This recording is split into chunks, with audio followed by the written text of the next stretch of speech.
La salle d'audience est bondée, imprégnée d'une vive tension. Cette atmosphère pesante est renforcée par la diversité des spectateurs qui ont fait le déplacement. Sur les bancs, des membres de la communauté diabétique, unis par une même attente, échangent des regards graves.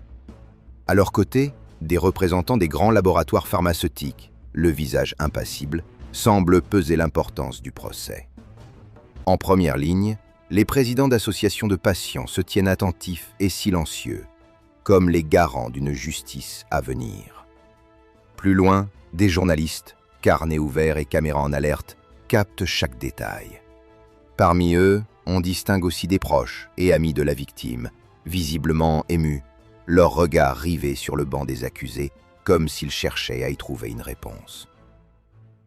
Le juge entre dans la salle et un silence immédiat, presque sacré, enveloppe l'assemblée. Avec une lenteur mesurée, il prend place sur son siège élevé, dominant la salle. À sa gauche, le greffier, concentré et méthodique, dépose soigneusement le volumineux dossier de l'affaire sur le bureau. Non loin de là, à droite, le procureur se tient prêt à défendre la partie civile avec rigueur et conviction. D'un côté, M. Mielmont-Doussâtre, la victime, se tient droit et digne, malgré un visage marqué par les épreuves. À ses côtés, son avocat feuillette calmement un document, les traits tendus, prêt à défendre son client avec ferveur. De l'autre côté, le sucre le blanc est symboliquement incarné par une représentation métaphorique, soigneusement défendue par un avocat à l'attitude particulièrement confiante. Affaire numéro 1922, M. Mielmont-Doussâtre contre le sucre le blanc. La voix grave et posée du greffier résonne dans la salle, brisant le silence et marquant le début officiel de cette audience tant attendue. Nous allons entendre l'affaire opposant M. Mielmont-Doussâtre à sucre le blanc. Le verdict sera rendu à la fin de cette audience. Vous pouvez maintenant exposer votre plainte, M. Mielmont-Doussâtre. Monsieur le juge, je me présente devant vous aujourd'hui récemment diagnostiqué diabétique. C'est en toute légitimité que j'ai décidé d'attaquer le sucre le blanc en justice, car je le tiens directement responsable de ma condition. Sous ses apparences douces et séduisantes, il m'a trompé pendant des années, s'immisçant insidieusement dans mon quotidien, jusqu'à causer des dommages irréparables à ma santé. Ce sucre omniprésent n'a pas seulement contribué à mon diabète, il continue de menacer gravement ma santé. Il m'effraie par ses effets potentiels sur mes organes vitaux, me laissant redouter l'atteinte de mes yeux, de mes reins, de mon cœur, et même la possibilité de devoir subir une amputation. Mais la menace ultime, monsieur le juge, demeure la mort. Ce sucre blanc, dissimulé sous de multiples noms dans les aliments transformés, me poursuit sans relâche, rendant impossible l'évasion de ses méfaits. Ma qualité de vie est désormais profondément détériorée, et je vis dans une angoisse constante, incapable de partager des moments simples avec mes amis ou ma famille, privé des activités qui autrefois me procuraient tant de joie. En plus des conséquences sur ma santé physique et mentale, ma situation financière en a lourdement souffert. Les frais médicaux, les régimes alimentaires stricts et la perte de productivité au travail sont devenus un fardeau insupportable. Le sucre le blanc a compromis non seulement mon présent, monsieur le juge, mais aussi mon avenir. Je me tiens devant ce tribunal pour que justice soit rendue face à ces souffrances infligées et que la vérité éclate enfin sur les dangers du sucre le blanc qui ruine des vies dans l'ombre. Les propos de M. Mielmont-Doussâtre résonnent encore lorsque la voix du juge s'élève, rétablissant le cadre judiciaire et ouvrant le procès.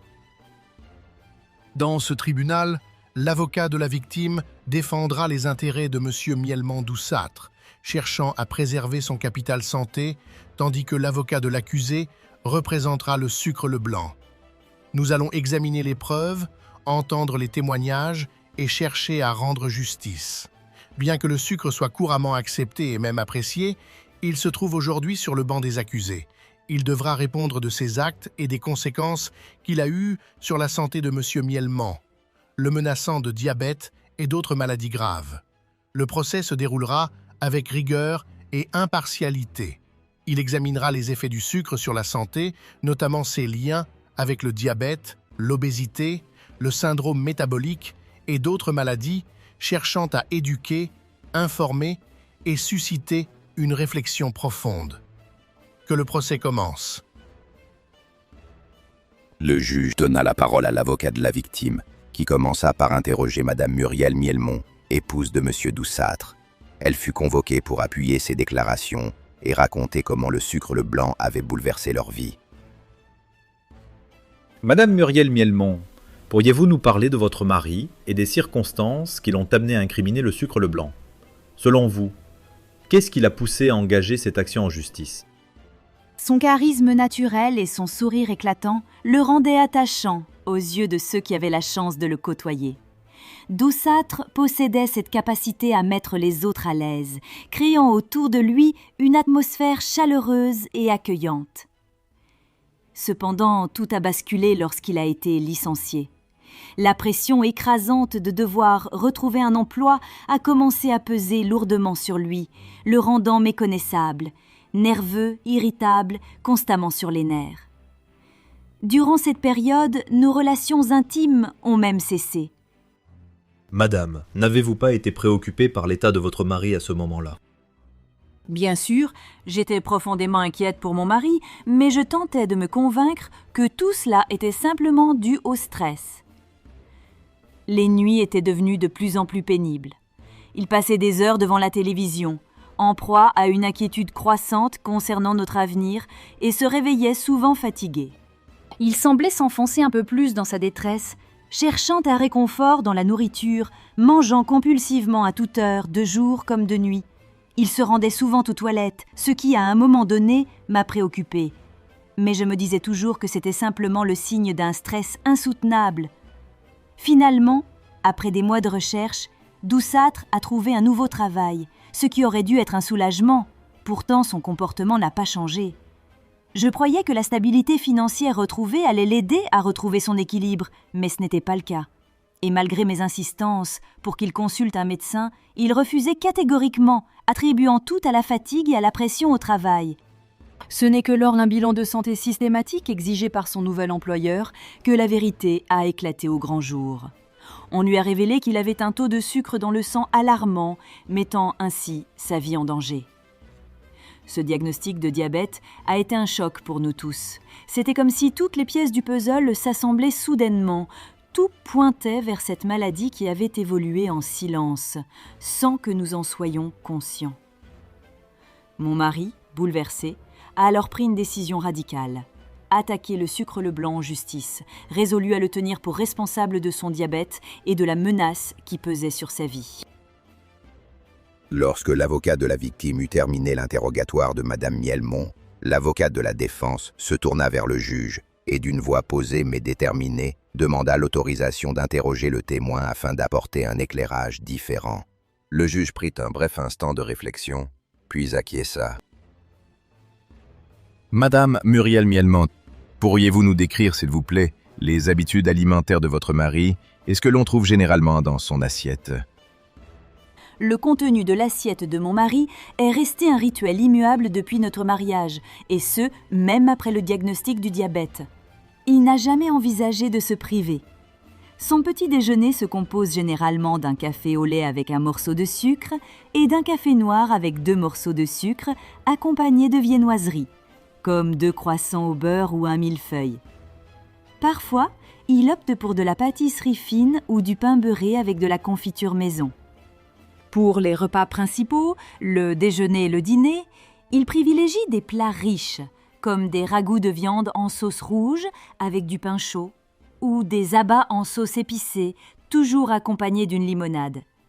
Mon mari n'apprécie pas les crudités ni les féculents qu'il évite car il croit qu'ils lui causent des ballonnements. En revanche, il raffole des pâtes au fromage qu'il savoure une fois par semaine dans un restaurant italien situé près de notre maison. Quant au goûter, c'est une tradition incontournable pour Doussâtre. Même lorsqu'il rentre tard, vers 19h, il ne manque jamais son café au lait, accompagné de gâteaux, qu'ils soient faits maison ou issus de la pâtisserie algérienne traditionnelle du commerce qu'il ramène en rentrant du travail.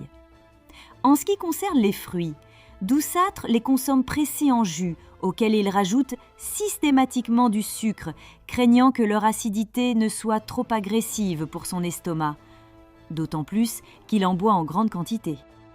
Veuillez préciser, Madame Mialmont, au tribunal, si ces repas que vous décrivez sont occasionnels ou une habitude quotidienne de votre mari. Vous savez, maître, chez nous, ces repas ne sont pas simplement des choix alimentaires. Ce sont nos habitudes, notre patrimoine culinaire, une part de notre identité et de notre gastronomie. C'est ainsi que nous avons toujours vécu, sans vraiment nous poser de questions. Nous mangeons tous de la même manière à la maison, à l'exception de nos enfants, qui préfèrent parfois les pizzas ou les tacos qu'on se fait livrer.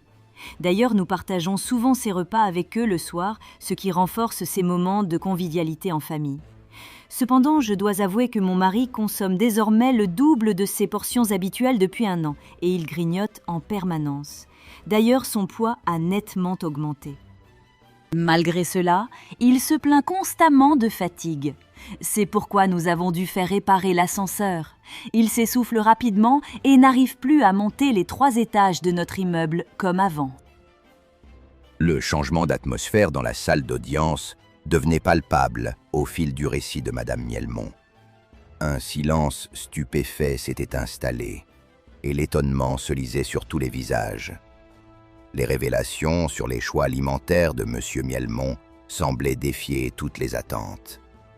Ce témoignage inattendu avait fait naître un débat silencieux dans l'Assemblée, chacun se demandant comment une telle négligence, face à un diagnostic de diabète, pouvait exister et quel impact cela aurait sur l'affaire en cours.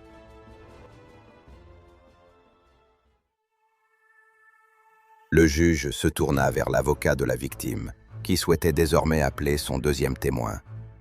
Un expert en médecine, spécialisé en diabétologie. Ce témoin, le professeur Sugarton, est chef de service au centre hospitalier universitaire de sucrothérapie. Le juge invita alors l'avocat à poursuivre l'interrogatoire. Professeur Sugarton, pourriez-vous expliquer au tribunal ce qu'est précisément le diabète? Quels sont les mécanismes sous-jacents et en quoi cette maladie affecte-t-elle la santé de M. Mialmont Doussâtre? Le diabète est une maladie chronique caractérisée par une élévation persistante du taux de sucre dans le sang, appelée hyperglycémie. Cette condition survient soit parce que le corps ne produit pas une quantité suffisante d'insuline, une hormone essentielle, soit parce que les cellules deviennent résistantes à cette hormone, ce qui les empêche d'utiliser efficacement l'insuline produite. Il existe plusieurs types de diabète. Le diabète de type 1 est une maladie auto-immune dans laquelle le système immunitaire détruit les cellules productrices d'insuline situées dans le pancréas. Cette forme de diabète ne peut pas être guérie, mais elle se soigne et peut être gérée grâce à un traitement approprié. Le diabète de type 2, quant à lui, est une maladie métabolique marquée par une résistance à l'insuline associée à une production insuffisante de cette hormone. Enfin, le diabète gestationnel se manifeste pendant la grossesse et disparaît généralement après l'accouchement, bien qu'il augmente le risque de développer un diabète de type 2 à long terme.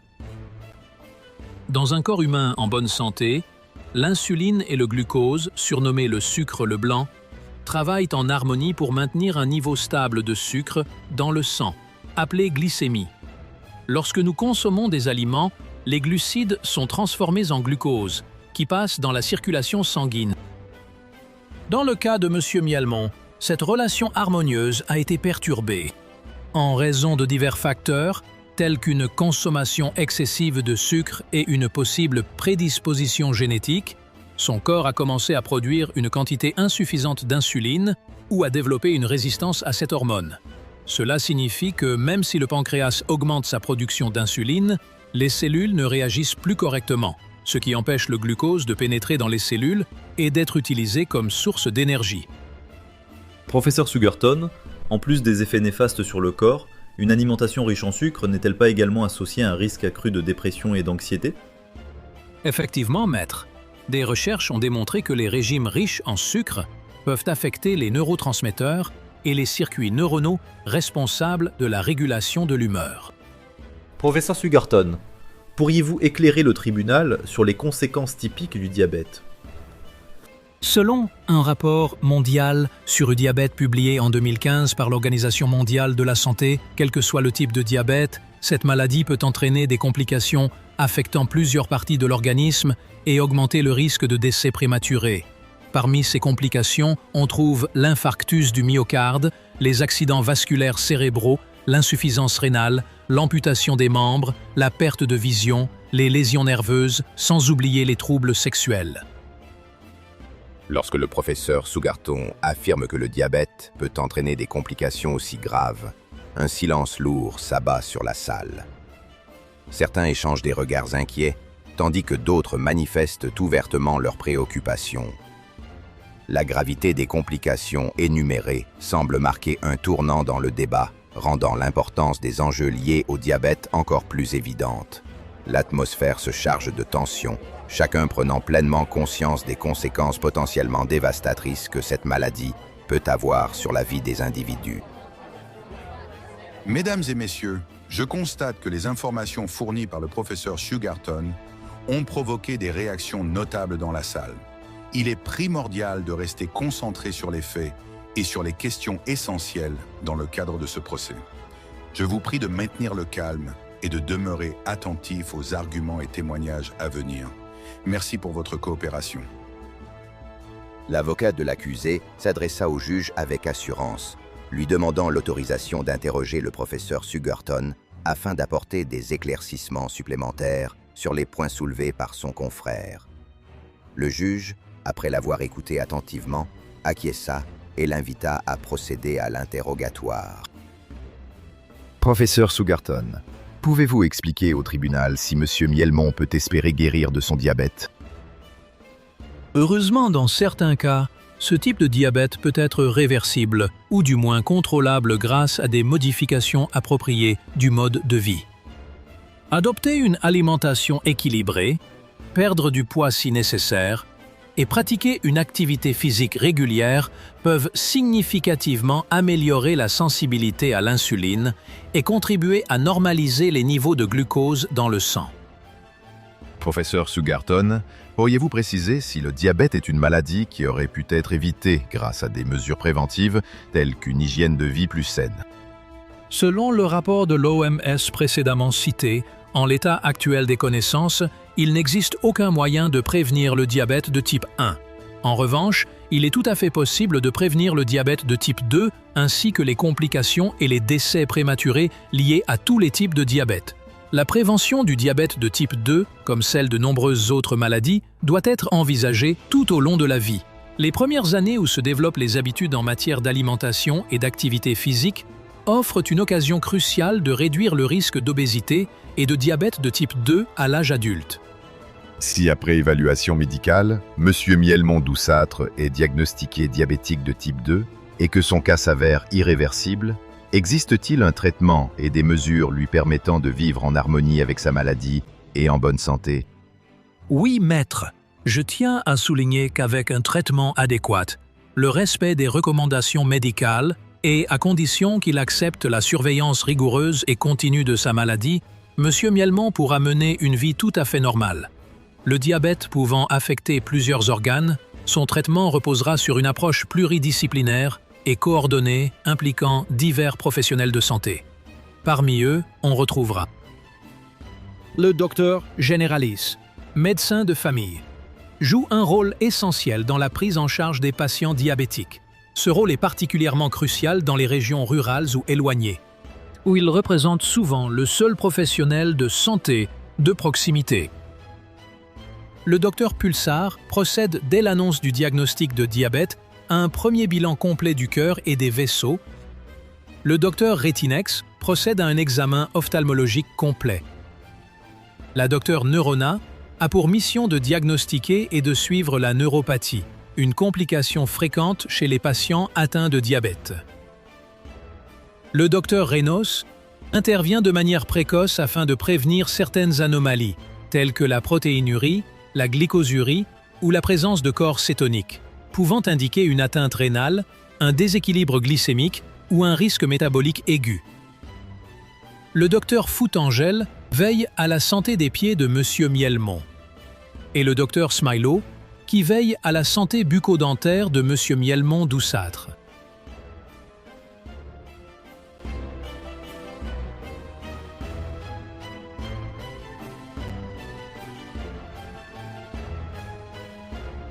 À la suite des déclarations du professeur Sugarton, l'avocat de l'accusé demanda au juge l'autorisation de soumettre à la disposition du tribunal un rapport médical intitulé « Coordination des soins pluridisciplinaires du diabète » établi par le CHU de sucrothérapie afin qu'il soit pris en compte lors de la délibération ou du prononcé du verdict.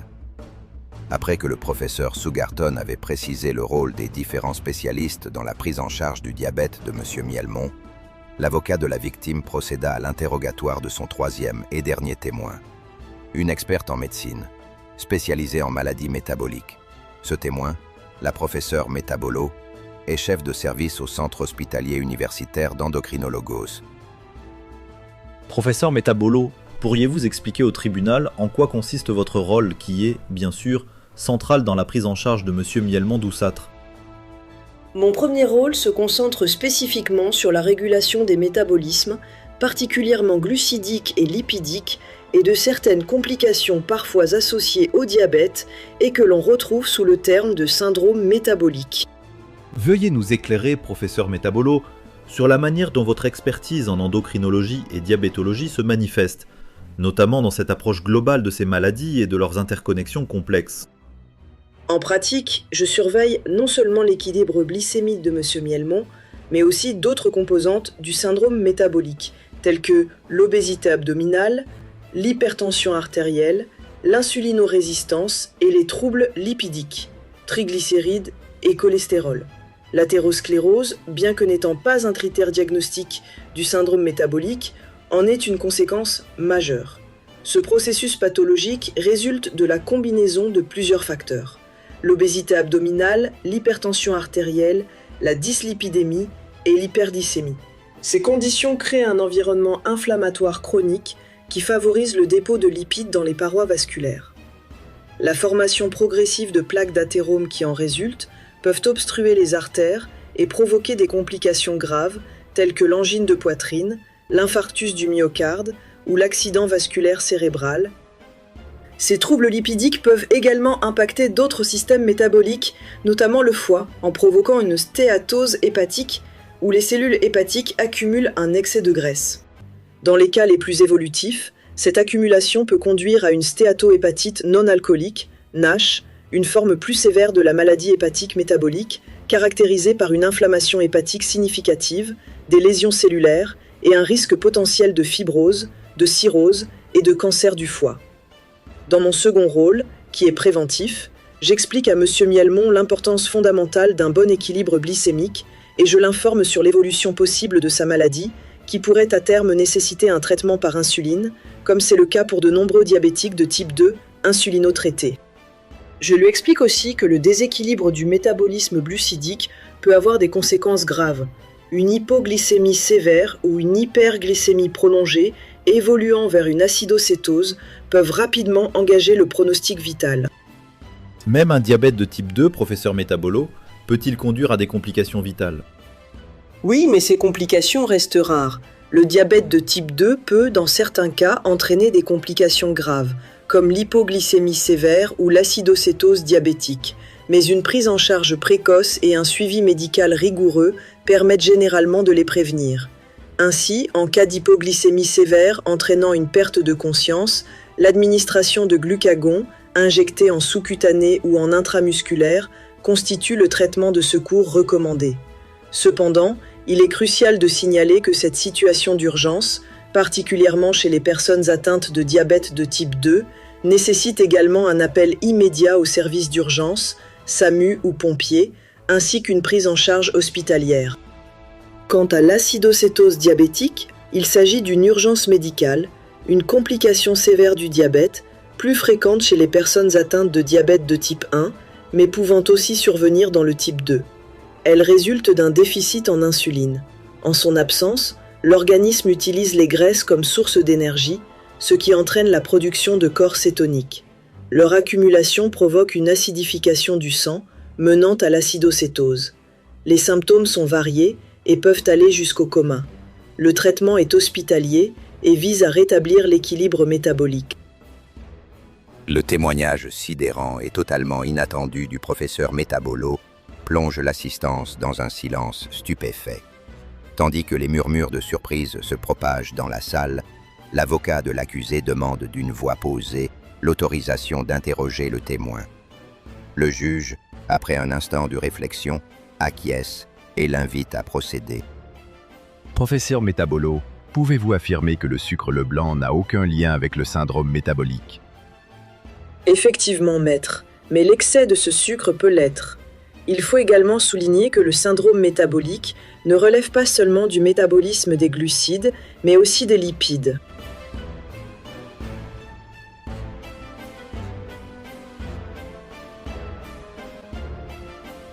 Après le témoignage de la professeure Metabolo, le juge invita l'avocat de la victime à commencer sa plaidoirie. Tous les regards se tournèrent vers lui dans une atmosphère chargée de gravité. Monsieur le juge, nous sommes réunis aujourd'hui pour obtenir justice pour monsieur Mielmon Doussâtre, victime d'un mal silencieux qui a lentement mais sûrement rongé sa santé. Le sucre Leblanc, sournoisement infiltré dans sa vie, lui a promis un paradis de plaisir, mais l'a finalement conduit en enfer. Ce qui semblait inoffensif cachait en vérité une addiction dangereuse, un poison lent qui a miné non seulement son corps, mais aussi son esprit. Les preuves que je présente aujourd'hui sont claires et irréfutables. Le sucre Leblanc est directement lié au diabète et que son excès peut causer des dommages graves à long terme. La résistance à l'insuline, l'hypertension, le diabète de type 2 et les maladies coronariennes. C'est un facteur clé du syndrome métabolique. Il stimule l'appétit et contribue à la prise de poids, pouvant évoluer vers l'obésité, reconnue par l'OMS comme une maladie chronique dès 1997. Monsieur le juge, le témoignage du professeur Sugarton concernant l'impact d'une alimentation riche en sucre sur le cerveau est parfaitement explicite. Le sucre agit comme un piège invisible, entraînant ses victimes dans une spirale de dépendance et les privant de la maîtrise de leur propre consommation. Sa consommation excessive influe sur les comportements stressants, émotionnels et addictifs. Cette surconsommation peut également augmenter le risque de développer la maladie d'Alzheimer. Monsieur le juge, je ne suis pas ici pour noircir le tableau, ni semer le désespoir dans cette salle d'audience, mais pour énoncer des faits et des arguments socio-économiques afin d'éclairer l'affaire qui nous occupe. Selon l'OMS, le diabète cause environ 2 millions de décès chaque année dans le monde. De plus, les coûts annuels estimés liés à cette maladie constituent une charge financière colossale. Monsieur le juge, face à l'ampleur des preuves présentées et à la gravité des conséquences que monsieur Mielmon Doussâtre pourrait subir, il est impératif que ce tribunal prenne pleinement conscience de la responsabilité du sucre Leblanc dans cette affaire. Ce qui est en jeu ici, c'est non seulement la santé de monsieur Mielmon, aussi l'intégrité même de notre société, qui se doit de protéger ses citoyens des dangers cachés sous l'apparence de l'ange des mots. Nous avons confiance en la sagesse de ce tribunal honorable pour examiner chaque preuve avec la plus grande rigueur. Que la gravité des dommages potentiels causés à la santé de monsieur Mielmon Doussâtre soit pleinement reconnue et que ce tribunal envoie un message fort. L'impunité du sucre Leblanc doit cesser. Monsieur Mielmon mérite que la justice soit rendue de manière ferme et équitable, afin de restaurer non seulement sa dignité, mais aussi la confiance que nous plaçons en la justice. À la suite de la longue plaidoirie de l'avocat de la victime, et après un bref instant de réflexion, le juge se tourna vers le procureur et lui donna la parole, l'invitant à exposer son réquisitoire. Aujourd'hui, nous sommes ici pour juger une affaire pénale d'une importance exceptionnelle. Monsieur Mielmon Doussâtre, la victime, accuse un adversaire omniprésent et insidieux, le sucre Leblanc. Après avoir examiné les preuves apportées par la partie plaignante, il est évident que le sucre Leblanc joue un rôle central dans les pathologies qui frappent aujourd'hui monsieur Mielmon Doussâtre, ainsi que des millions d'autres personnes.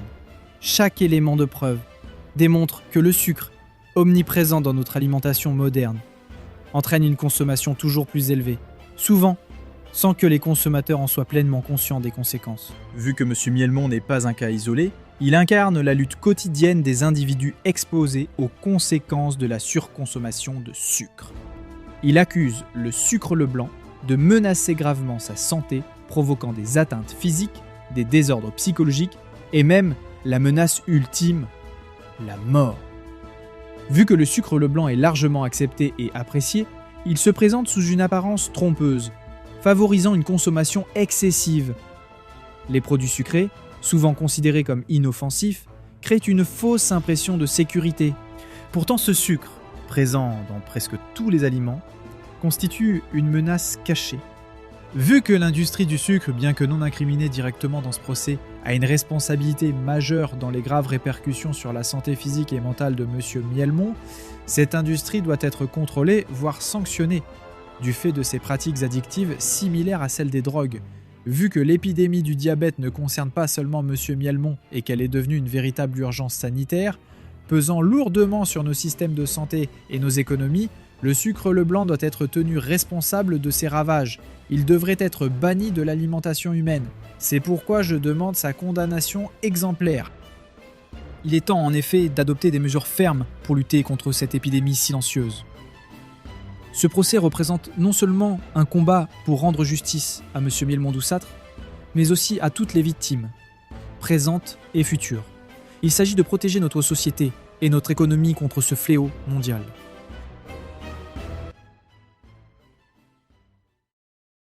Après le réquisitoire du procureur, Monsieur le juge donna la parole à l'avocat de l'accusé, le sucre Leblanc. Celui-ci, d'une voix assurée, demanda aussitôt à procéder à l'interrogatoire, puis à citer ses témoins. Monsieur le juge, je souhaite commencer ma plaidoirie en interrogeant les témoins, et je commence par l'accusé lui-même, le sucre Leblanc. Veuillez-vous identifier devant le tribunal, sucre Leblanc? Mon nom de famille est Glucide, mon prénom est Glucose, et mon pseudonyme est Sucre Leblanc. Mon passeport cellulaire est C6H12O6. Mon père s'appelle Saccharose, connu sous le nom de sucre de table, et j'ai de nombreux frères et demi-frères, le plus connu étant le fructose. Mon origine est l'alimentation naturelle et mon domicile conjugal est le sang. Ma compagne est l'insuline. Nous sommes rencontrés pour la première fois dans une usine à insuline et d'enzymes appartenant au pancréas lors d'une fête organisée par les îlots de Languérance. C'était une rencontre inévitable, presque comme une danse chimique orchestrée par le corps.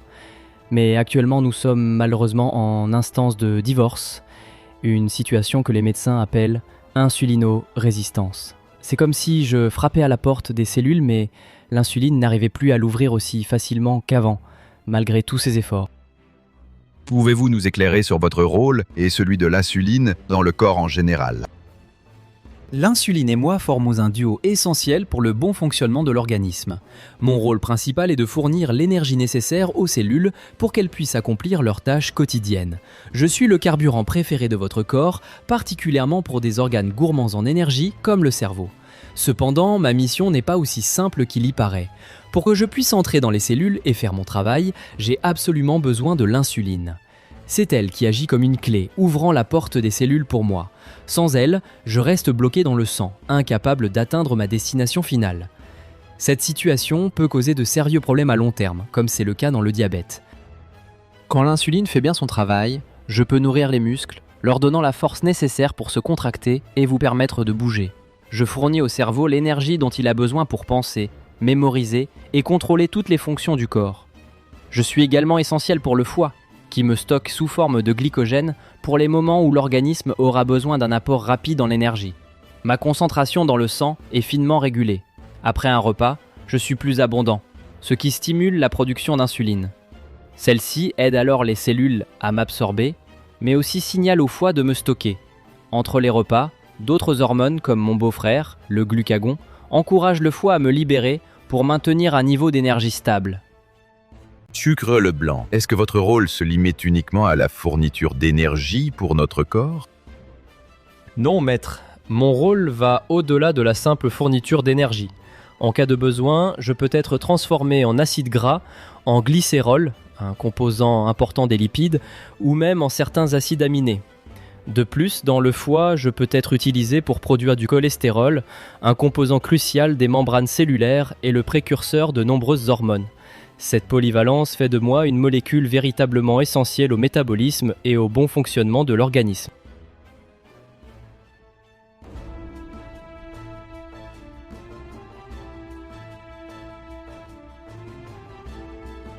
À présent, monsieur le juge, j'aimerais interroger un témoin crucial dans cette affaire.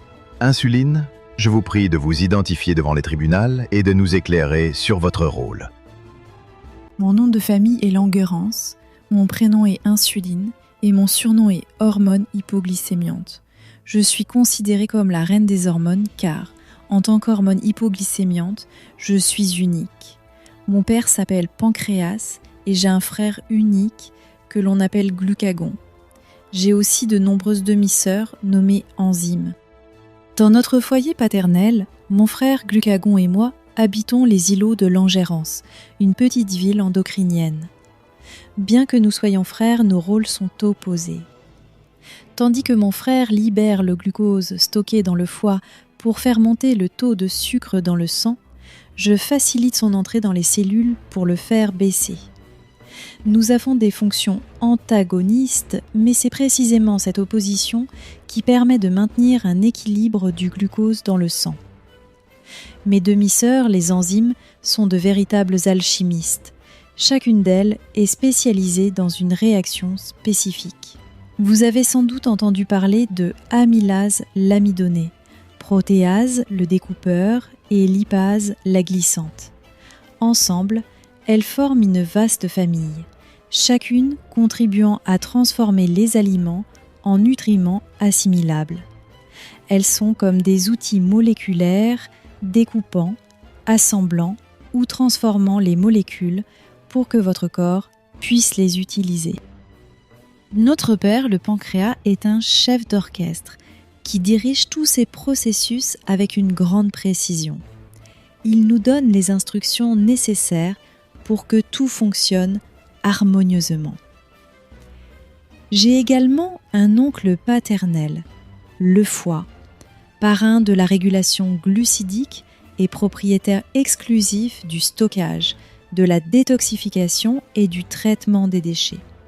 C'est grâce à lui que je peux distribuer le sucre le blanc de manière équitable dans tout l'organisme et que mon frère le glucagon peut s'approvisionner en glucose lorsque le corps en manque. Le foie transforme le glucose en glycogène et le stocke en prévision des périodes de jeûne ou des situations d'urgence comme l'hypoglycémie, assurant ainsi un équilibre subtil entre les périodes d'abondance et de pénurie. Une fois à l'intérieur du sang, le glucose devient glycémie, tel un invité d'honneur assumant un rôle précis au sein du foyer cellulaire. En tant qu'insuline, je suis la clé qui ouvre la porte de la chambre d'hôtel. Chaque cellule possède une serrure unique, un récepteur spécifique qui me reconnaît. Ce récepteur, tel un interrupteur, déclenche alors une cascade de réactions à l'intérieur de la cellule, préparant ainsi le terrain pour l'arrivée de cet invité, à l'image d'un maître d'hôtel qui met en ordre une chambre. À peine l'interrogatoire de la défense achevé, le procureur bondit sur l'occasion, s'adressant d'une voix tranchante au juge. Monsieur le juge, je voudrais poser une question à l'insuline. Nous avons appris qu'ensemble, sucre le blanc et insuline symbolisent l'importance d'une relation harmonieuse et équilibrée dans le corps. Pourquoi alors, insuline, êtes-vous en instance de divorce avec le sucre le blanc ? Notre royaume, le corps humain, était constamment en danger. Le sucre le blanc et ses frères avaient envahi tous les vaisseaux sanguins et tous les organes vitaux étaient en état d'alerte. Certes, ses demi-frères métabolisés ailleurs, comme dans le foie ou les intestins, ne posaient pas de menace directe, mais la quantité de sucre ingérée par M. Mielmont était ingérable. La glycémie ne faisait qu'augmenter.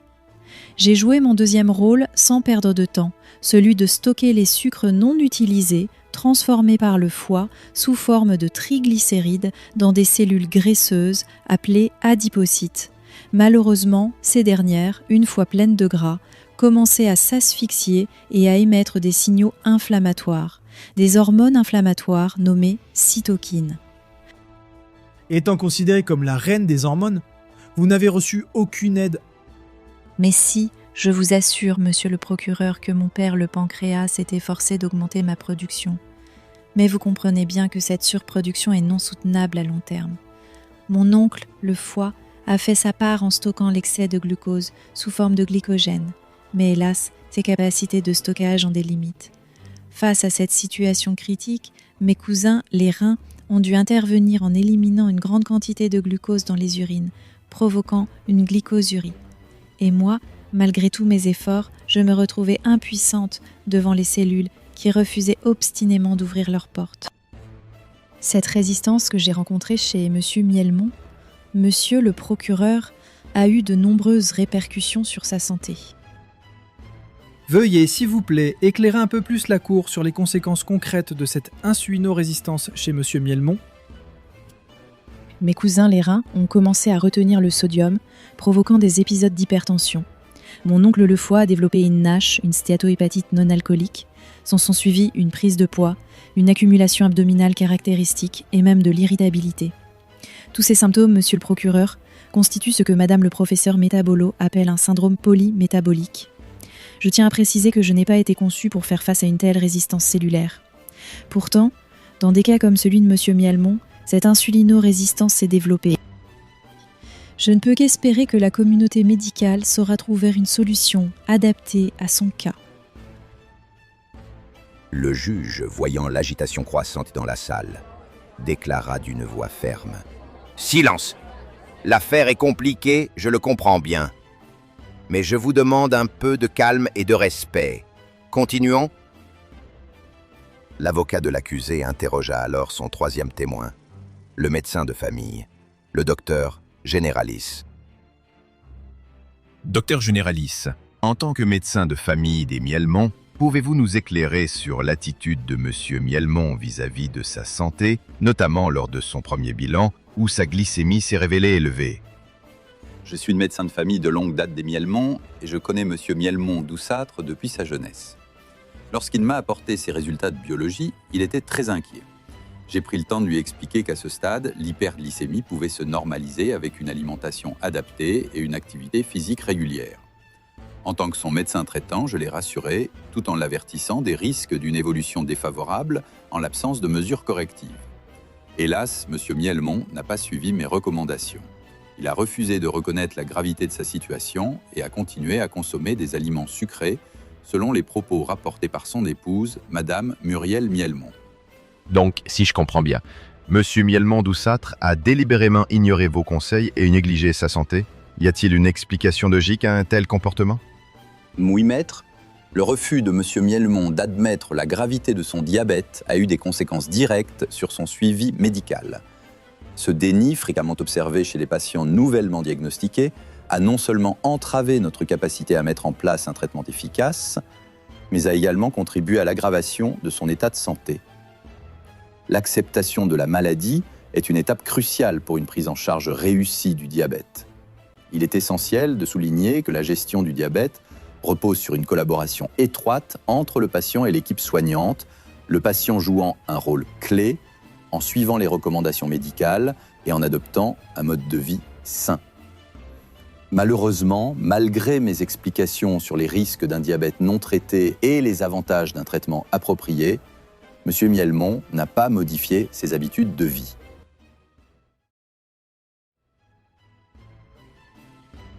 Après avoir remercié le docteur Généralis pour son témoignage, l'avocat de l'accusé se tourna vers le juge et exprima son souhait d'interroger Madame Nutrivaleur en tant que quatrième témoin. Il précisa que son expertise en nutrition serait précieuse pour comprendre l'impact d'une alimentation saine sur la santé en général, et plus particulièrement dans le contexte de l'affaire en cours. Madame Nutrivaleur, pourriez-vous nous expliquer ce qu'est une alimentation saine et en quoi elle influence notre santé? Une alimentation saine est un équilibre, sans excès, entre les différents groupes d'aliments. Elle limite notamment la consommation de sucre et de matières grasses saturées, tout en privilégiant des produits naturels et non transformés. Son impact sur notre santé est majeur. Elle permet de maintenir un poids corporel optimal, de réguler la glycémie, de renforcer le système immunitaire et de prévenir de nombreuses maladies chroniques comme le diabète, les maladies cardiovasculaires et certains cancers. En bref, une alimentation équilibrée est essentielle pour préserver la santé et favoriser un bien-être général. Madame Nutrivaleur, existe-t-il un régime approprié pour prévenir les maladies ou maintenir une bonne santé? Oui, maître, il existe plusieurs régimes adaptés, mais le plus approprié, selon de nombreuses études, est le régime méditerranéen. Il s'aligne parfaitement avec notre tagine traditionnelle ancestrale, un modèle d'équilibre alimentaire riche en légumes, en bonnes graisses comme huile d'olive, en protéines maigres et en protéines végétales telles que les légumineuses, comme les pois chiches et les lentilles. Ce régime est également pauvre en sucre ajouté et en produits transformés, ce qui en fait un excellent choix pour maintenir une bonne santé.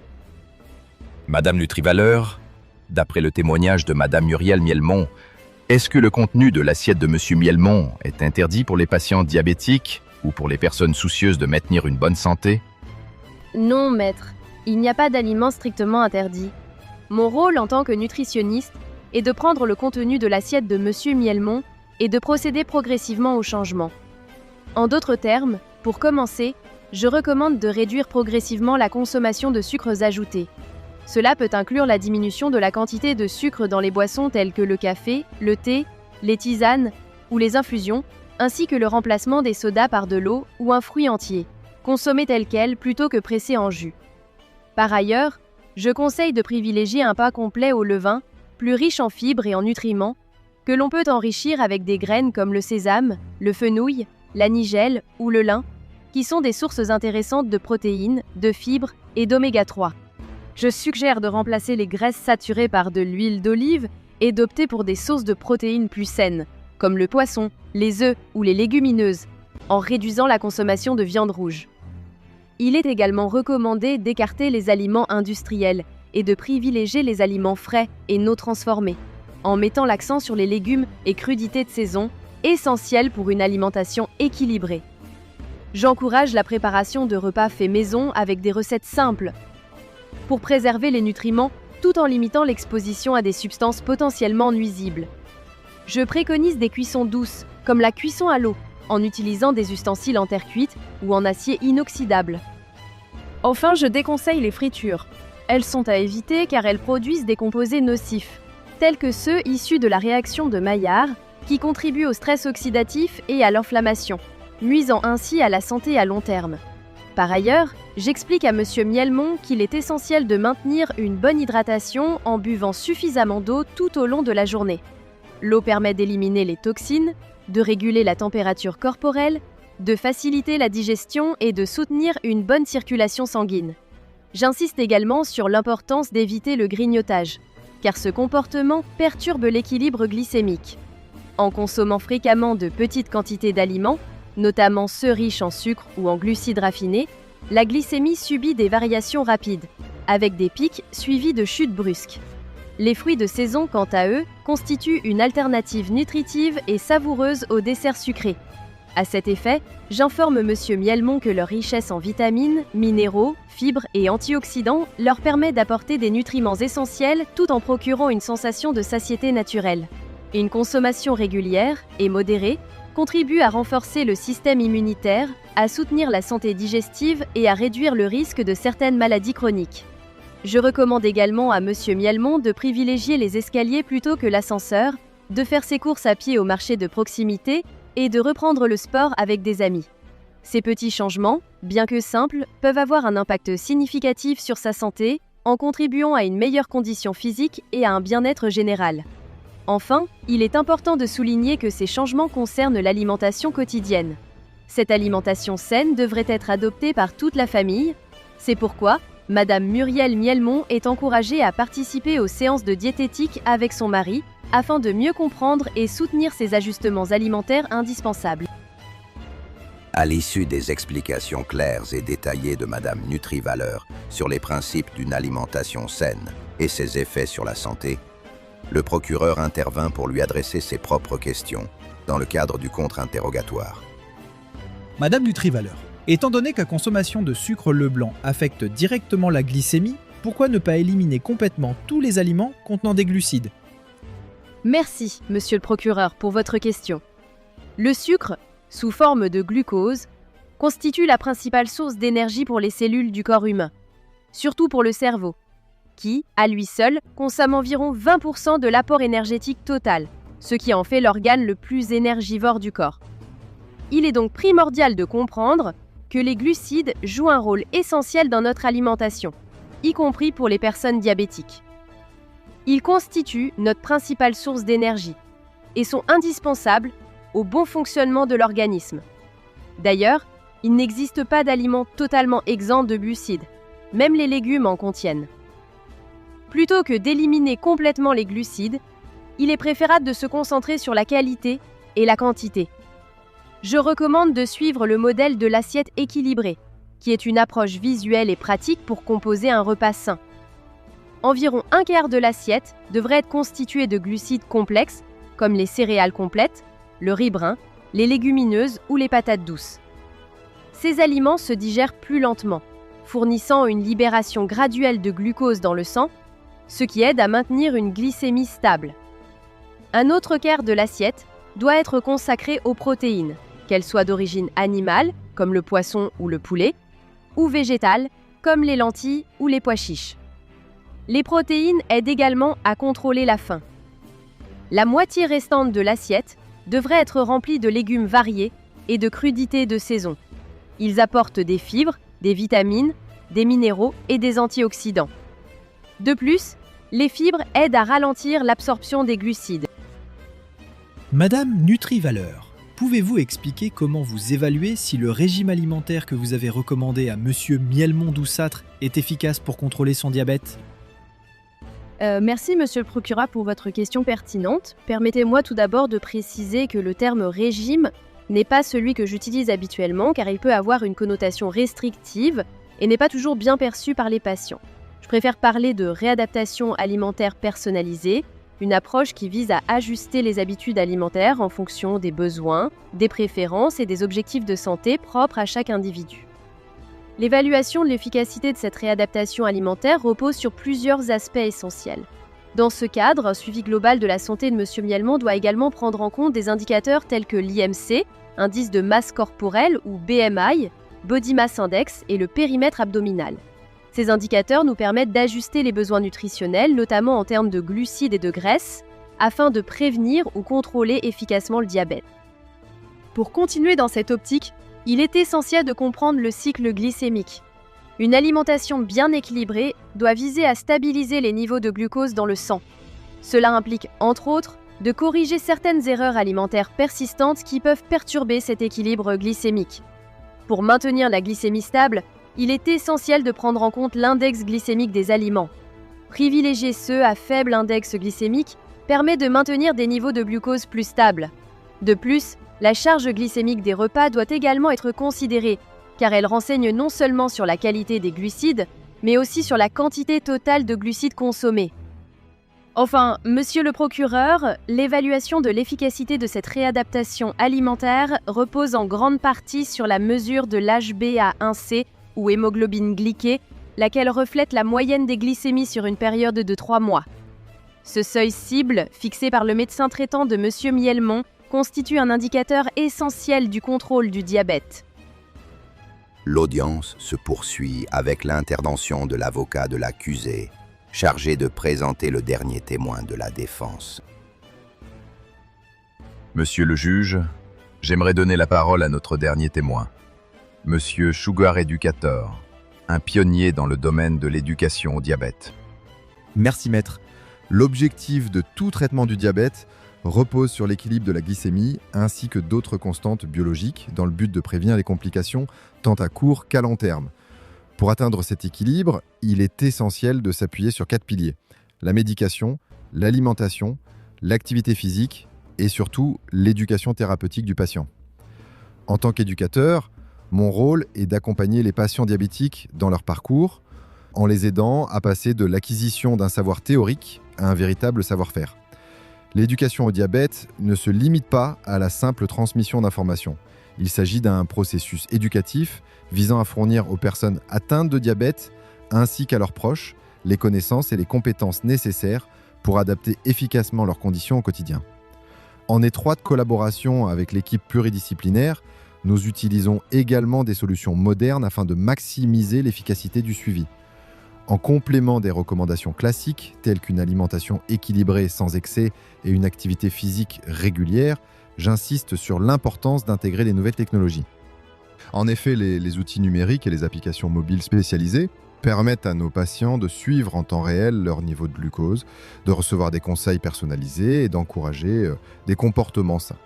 Nous favorisons également l'utilisation de dispositifs comme les systèmes de surveillance continue de la glycémie et les pompes à insuline intelligentes qui optimisent le contrôle glycémique et réduisent les risques de complications à long terme. En intégrant ces approches modernes, nous visons non seulement à améliorer la qualité de vie de nos patients, mais aussi à prévenir les complications.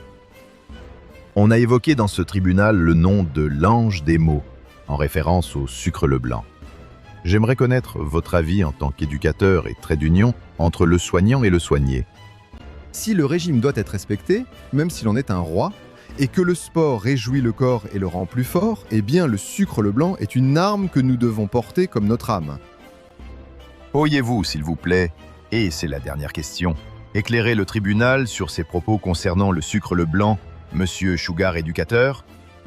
Le sucre le blanc peut véritablement sauver des vies. En effet, l'hypoglycémie constitue une situation potentiellement mortelle pour les personnes atteintes de diabète, traitées par insuline ou par d'autres médicaments qui stimulent la production d'insuline. Cette condition peut également toucher des individus en bonne santé, en particulier ceux qui pratiquent une activité physique intense. Dans ces situations critiques, une consommation rapide de sucre devient une question de survie. La règle des 15-15 est alors primordiale, prendre 15 grammes de sucre et attendre 15 minutes avant de vérifier si la glycémie remonte. Par exemple, boire un verre de jus de fruits, manger des bonbons ou des comprimés de glucose peut rapidement faire remonter le taux de sucre dans le sang, prévenant ainsi des complications graves, comme la perte de conscience ou les convulsions, qui pourraient mener à des conséquences fatales. C'est pourquoi je recommande à tous mes patients, en particulier ceux qui pourraient se retrouver dans ces situations, de toujours avoir sur eux du sucre le blanc, afin de pouvoir secourir ou venir en aide aux autres personnes en cas de besoin, en tant que traitement d'urgence pour l'hypoglycémie. Le sucre le blanc joue donc un rôle essentiel et vital. L'assistance resta silencieuse quelques instants, comme saisie par la gravité du témoignage concernant le sucre le blanc et son rôle crucial face au danger mortel de l'hypoglycémie. Des murmures commencèrent à s'élever dans la salle, tandis que plusieurs personnes hochaient la tête, visiblement touchées par cette révélation sur une substance si commune, devenue soudain à leurs yeux un véritable instrument de survie. Le juge, levant la main pour attirer l'attention de l'Assemblée, s'adressa aux témoins d'une voix posée. Je tiens à remercier chacun d'entre vous pour votre présence et vos témoignages éclairants qui ont favorisé la compréhension des enjeux de cette affaire. Je vais maintenant céder la parole à l'avocat de l'accusé pour qu'il puisse présenter sa plaidoirie.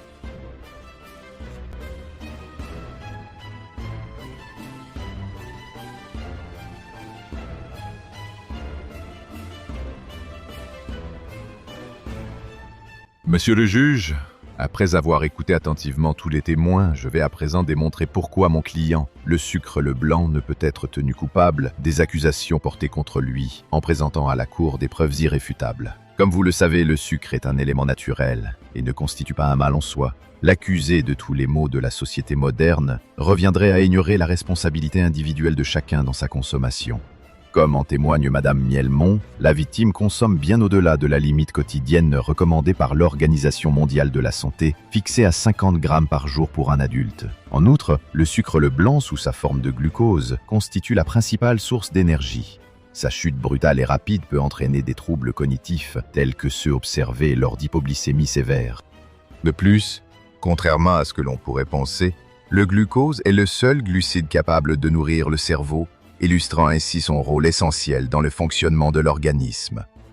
Permettez-moi, monsieur le juge, de faire état d'une dernière étude qui met en lumière l'impact du glucose sur la mémoire humaine. Ces travaux scientifiques démontrent sans équivoque que le sucre le blanc n'est pas un ennemi, mais un allié précieux pour notre organisme. Je vous invite donc, monsieur le juge, à considérer que le sucre le blanc doit être intégré dans notre alimentation avec modération et discernement, plutôt que d'être injustement écriminé. Et pour conclure, permettez-moi de rappeler les mots éloquents d'une professeure de médecine qui, dans ses travaux, publiés par Harvard Medical School, souligne que le cerveau dépend du glucose comme carburant principal et ne peut fonctionner sans lui.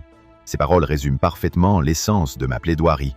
Loin d'être un coupable, le sucre blanc est un élément vital pour notre organisme, un allié indispensable lorsqu'il est consommé de manière raisonnée et responsable.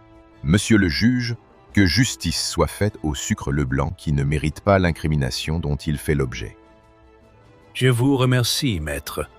Je vais à présent examiner attentivement l'ensemble des pièces du dossier avant de rendre mon verdict qui sera prononcé le vendredi 14 novembre 2025. Je vous invite tous à faire preuve de patience durant cette période de délibération. La salle d'audience, soudain plongée dans un silence solennel, retenait son souffle, consciente que chaque mot prononcé jusqu'ici pesait désormais dans la balance de la justice. Après avoir entendu les témoignages et les arguments exposés par le procureur, ainsi que l'avocat de la défense dans l'affaire opposant M. Mielmont-Doussâtre au sucre blanc, je souhaite formuler quelques observations. Les débats ont mis en lumière des erreurs alimentaires ayant conduit à des problèmes de santé spécifiques aggravés par un mode de vie inadapté. Il est désormais impératif de délibérer sur les faits présentés, tout en rappelant que ce n'est pas le sucre en soi qui est incriminé, mais bien son excès. En effet, il est reconnu que le sucre naturellement présent dans l'alimentation, consommé avec modération, est vital.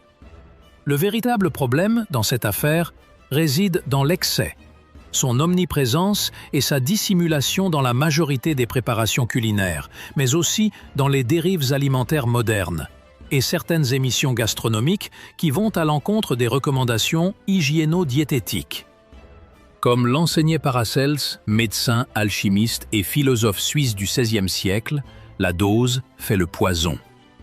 Il est essentiel de rappeler que cette surconsommation, entretenue par l'industrie agroalimentaire au moyen de stratégies marketing agressives et volontairement attractives, ainsi que par la prolifération de produits ultra-transformés accessibles aux consommateurs, augmente le risque de pathologies graves telles que l'obésité et le diabète.